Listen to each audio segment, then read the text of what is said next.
ಎಲ್ಲರಿಗೂ ನಮಸ್ಕಾರ. ಎಲ್ಲರೂ ಹೆಂಗದ್ರಿ? ಎಲ್ಲರೂ ಆರಾಮದ್ರಿ ಅಂತ ತಿಳ್ಕೊಳ್ಳಿ. ಇವತ್ತಿನ ವ್ಲಾಗ್ನ ಸ್ಟಾರ್ಟ್ ಮಾಡೋಂಥದ್ದು. ಫಸ್ಟ್ ಟೈಮ್ ಯಾರೆಲ್ಲ ನೋಡಾತ್ತೀರಿ ಪ್ಲೀಸ್ ಸಬ್ಸ್ಕ್ರೈಬ್ ಮಾಡ್ಕೊಂಡು ಸಪೋರ್ಟ್ ಮಾಡಿರಿ. ಫುಲ್ ವಿಡಿಯೋ ನೋಡಿ ಸಪೋರ್ಟ್ ಮಾಡಿರಿ. ಇವತ್ತು ನಾನು ಬಾಸುಂದಿ ಮಾಡೋದೈತೆ. ಇದು ಹಾಲಿಂದ ಪೂರ ಅಂದರೆ ಒಂದು ಹನಿ ನೀರು ಮಿಕ್ಸ್ ಮಾಡಲ್ಲ ಮತ್ತು ಯಾವುದೇ ಥರ ಪೌಡ್ರ್ ಏನು ಮಿಕ್ಸ್ ಮಾಡ್ದೆ ನಾನು ಬಾಸುಂದಿ ಮಾಡಿ ನಿಮಗೆ ತೋರಿಸ್ತೀನಿ. ಇದನ್ನ ಒಂದು ಸಲ ಮಾಡಿ ಟ್ರೈ ಮಾಡಿರಿ.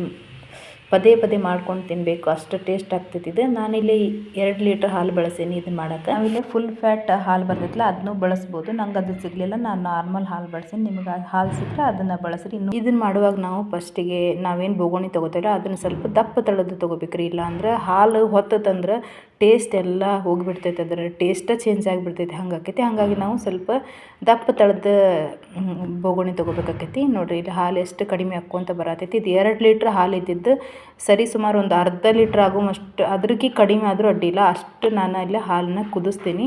ಇದೇನಿಲ್ಲ ಕೆನಿ ಬರತ್ತೈತಿಲ್ಲ, ಹಿಂಗೆ ಕೆನಿ ಬರಬೇಕು ಈ ಹಾಲಿಗೆ. ಫುಲ್ ಎಲ್ಲ ಗಟ್ಟಿ ಆದಮೇಲೆ ಅದು ಕೆನಿ ಏನು ಇರ್ತೈತಿ ಅಲ್ರಿ, ಅದು ಸೇಮ್ ಐಸ್ ಕ್ರೀಮ್ ಟೇಸ್ಟ್ ಕೊಡ್ತೈತಿ. ಅಂದರೆ ಇವತ್ತು ಮಾಡಿ ನೈಟ್ ಫುಲ್ ಫ್ರಿಜ್ ಒಳಗಿಟ್ಟು ಮಾರನೇ ದಿನ ತಿಂದ್ರಂತೂ super same ice cream taste ಆಗಿರ್ತೈತಿ. ನನಗಂತೂ ನಮ್ಮ ಮನ್ಯಾಗ ಎಲ್ಲರಿಗೂ ಇದು ಭಾಳ ಇಷ್ಟ. ಈಗ ನೋಡಿರಿ ಇದಕ್ಕೆ 2 ಲೀಟ್ರ್ ಹಾಲು ಇಷ್ಟ ಆಗೈತಿ. ಈಗ ನಾನು ಇದಕ್ಕೆ ಸಣ್ಣ ಒಂದು ಕಟೋರಿ ಸಕ್ಕರೆ ಹಾಕ್ತೀನಿ. ನಿಮಗೆ ಸ್ವೀಟ್ ಜಾಸ್ತಿ ಬೇಕಂದ್ರೆ ನೀವು ಹೆಚ್ಚು ಕಮ್ಮಿ ಆಮೇಲೆ ಸ್ವೀಟ್ ನೋಡಿಕೊಂಡು ಹಾಕ್ಕೋಬೋದು. ನಾನಿಲ್ಲಿ ಇದಕ್ಕೆ ಗೋಡಂಬಿ ಮತ್ತು ಬಾದಾಮಿ ಹಾಕೀನಿ, ಅದು ಸ್ಕಿಪ್ ಆಗೈತಿ. ನಿಮ್ಗೆ ಯಾವುದು ಡ್ರೈ ಫ್ರೂಟ್ ಇಷ್ಟ ಅದೆಲ್ಲ ಹಾಕ್ಕೋಬೋದು. ದ್ರಾಕ್ಷಿ ಒಂದು ಬಿಟ್ಟು, ದ್ರಾಕ್ಷಿ ಹಾಕಿದರೆ ಇದು ಸ್ವಲ್ಪ ಹುಳಿ ಬರೋ ಚಾನ್ಸಸ್ ಇರ್ತೈತೆ, ಹಾಗಾಗಿ ದ್ರಾಕ್ಷಿ ಹಾಕೋದಿಲ್ಲ ಇದಕ್ಕೆ. ಮತ್ತು ಏಲಕ್ಕಿನೂ ಹಾಕ್ಕೋಬೋದು. ನಾನು ಏಲಕ್ಕಿ ಹಾಕಿಲ್ಲ, ನಮ್ಮ ಮನೆಯಾಗ ಏಲಕ್ಕಿ ಹಾಕಿದರೆ ಟೇಸ್ಟ್ ಸರಿಯಾಗಂಗಿಲ್ಲ, ಹಾಕಬೇಡ ಅಂತಾರೆ, ಹಾಗಾಗಿ ಹಾಕಿಲ್ಲ. ನಾನು ನೋಡಿರಿ ಸಣ್ಣ ಕಟೋರಿ 1 ಕಟೋರಿ ಸಕ್ಕರೆ ಹಾಕೀನಿ. ಯಾಕಂದ್ರೆ ಅದು ಹಾಲು ಕುದ್ದು ಸ್ವೀಟ್ನೆಸ್ ಆಗಿರ್ತೈತೆ, ಹಾಗಾಗಿ ನಾನು ಸಕ್ಕರೆ ಸ್ವಲ್ಪ ಹಾಕೀನಿ. ನೀವು ಟೇಸ್ಟ್ ಅನ್ಸರ ನೀವು ಹಾಕ್ಕೋಬೋದು. ಆಲ್ಮೋಸ್ಟ್ ಈಗ ರೆಡಿ ಆಗೈತಿ. ಈಗ ಪುರಿ ಮಾಡೋಣಂತ ಇದಕ್ಕೆ. ನೋಡಿರಿ ನಾನಿಲ್ಲೇ ಗೋಧಿ ಹಿಟ್ಟಿಲ್ಲೇ ಪುರಿ ಮಾಡತ್ತೀನಿ. ನೀವು ಬೇಕಂದ್ರೆ ಮೈದಾ ಹಿಟ್ಟಿಲಿನೂ ಮಾಡ್ಕೋಬೋದು. ಇದಕ್ಕೆ ಕಾಂಬಿನೇಷನ್ ಅಂದ್ರೆ ಪೂರಿ ಬಾಸುಂದಿನ ತಿಂತಾರೆ. ಎರಡೂ ಕಾಂಬಿನೇಷನ್ ಮಸ್ತ್ ಆಗಿರ್ತಾವೆ. ಆದ್ರೆ ಇದು ಬಾಸುಂದಿ ಮಾಡೋಕೆ ಭಾಳ ಅಂದ್ರೆ ಭಾಳ ಟೈಮ್ ಹಿಡಿತೈತೆ ರೀ. ನಾನು ಇದನ್ನ 7 ಗಂಟೆಗೆ ಮಾಡೋಕೆ ಸ್ಟಾರ್ಟ್ ಮಾಡಿದ್ದೆ. ಇದು ಆಗಿದ್ದಂದ್ರೆ 9 ಗಂಟೆಗೇನೋ ರೆಡಿ ಆಯಿತು. ಅಂದ್ರೆ ಅದು ಹಾಲು ಕುದಿಬೇಕಲ್ಲ, ಜಾಸ್ತಿ ಹೈ ಫ್ಲೇಮ್ ಒಳಗಿಟ್ಟು ಕುದಿಸಾಕೆ ಬರೋಂಗಿಲ್ಲ. ಇದನ್ನಾಗ ತಳ ಹಿಡಿತೈತೆ, ಹಾಗಾಗಿ ಇದನ್ನ ಸ್ಲೋ ಒಳಗೆ ಗ್ಯಾಸ್ ಸಣ್ಣಿಟ್ಟು ನಾವು ಕುದಿಸ್ಬೇಕಾಕೈತಿ. ಹಾಗಾಗಿ ಭಾಳ ಟೈಮ್ ಹಿಡಿತೈತಿ.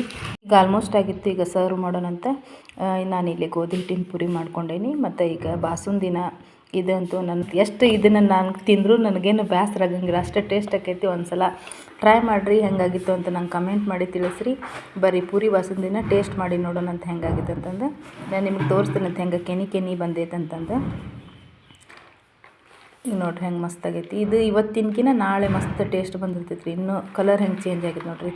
ಅಂದ್ರೆ ಹಾಲು ಸ್ವಲ್ಪ ಯೆಲ್ಲೋ ಕಲರ್ ಆಗೈತಿ. ಎಷ್ಟು ಸ್ಮೂತ್ ಆಗ್ಯಾವ ನೋಡಿರಿ ಪುರಿ.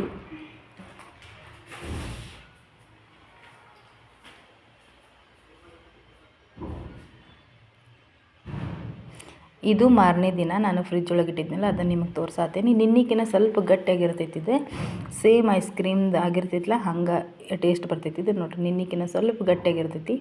ಒಂದು ಸಲ ಮಾಡಿರಿ, ಟ್ರೈ ಮಾಡಿರಿ, ಹೆಂಗಾಗಿತ್ತು ಅಂತ ನಂಗೆ ಕಮೆಂಟ್ ಮಾಡಿರಿ. ಈ ವಿಡಿಯೋನ ಇಲ್ಲಿಗೆ ಎಂಡ್ ಮಾಡ್ತೀನಿ. ಈ ವಿಡಿಯೋ ಇಷ್ಟ ಆಗಿದ್ರೆ ಶೇರ್, ಲೈಕ್ ಆ್ಯಂಡ್ ಸಬ್ಸ್ಕ್ರೈಬ್ ಮಾಡ್ಕೊಂಡು ವಿಡಿಯೋಗೆ ಸಪೋರ್ಟ್ ಮಾಡಿರಿ. ಮತ್ತು ಮುಂದಿನ ವಿಡಿಯೋದಾಗ ಸಿಗ್ತೀನಂತ. ಎಲ್ಲರಿಗೂ ನಮಸ್ಕಾರ.